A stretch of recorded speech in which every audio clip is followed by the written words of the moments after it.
Also a very generous person. We were told that he would be interested in maybe buying some of our art to put in his workers' rooms if we would stop talking against him. Two art connoisseurs painting two very different pictures of a developer named Paul Coulombe. The Lewiston native sold White Rock Distillery in a more than $600 million deal several years ago. He now owns the Boothbay Country Club. His latest project, he wants to rezone a protected area of Boothbay Harbor's working waterfront to bolster tourism opportunities. John and Lynn Seitzer challenged his plan, then they say they were threatened. You have chosen to be an enemy of mine for life. That will not bode well for you financially, Coulombe wrote in an email. I am willing to give you one last chance to support me in my revisions of the ordinances and zoning. If not, then you will have an uphill battle with me.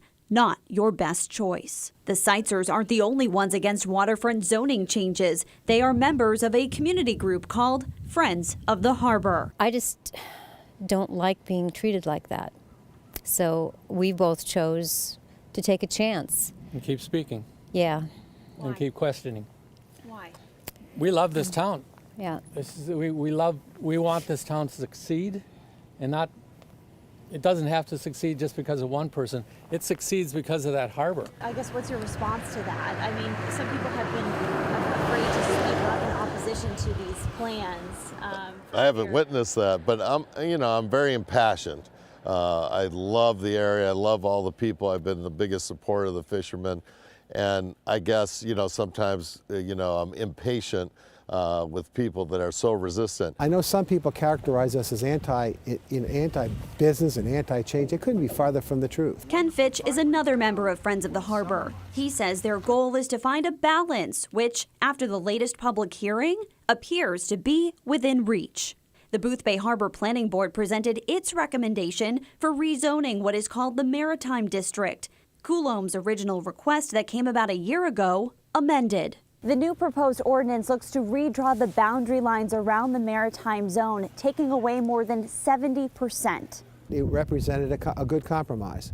The negative was we lost a substantial portion of the working waterfront down to about 23%. However, that 23% is actually the core of the working waterfront. But all the back and forth over the last year has created a rift in the town. People trying to get a certain point across, and I don't think it's done the community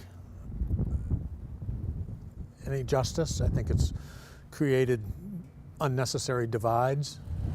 What point is that you think they're trying to get across? That Boothbay Harbor's working waterfront is endangered. It's not.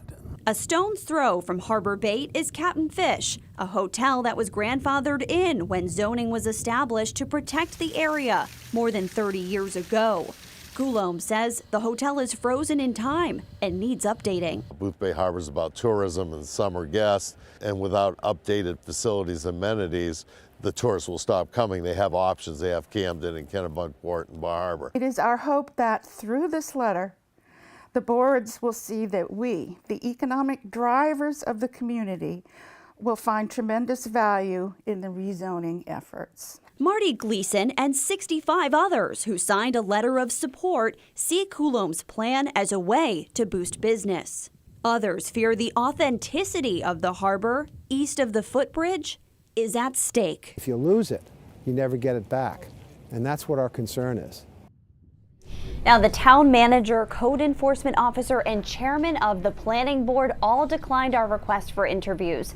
Today, the Boothbay Harbor Board of Selectmen will begin reviewing the plan board's rezoning recommendation that was unveiled at last week's public hearing. From there, they will draft warrants and hold another public hearing. Whatever they decide will go on the ballot for voters to decide in May.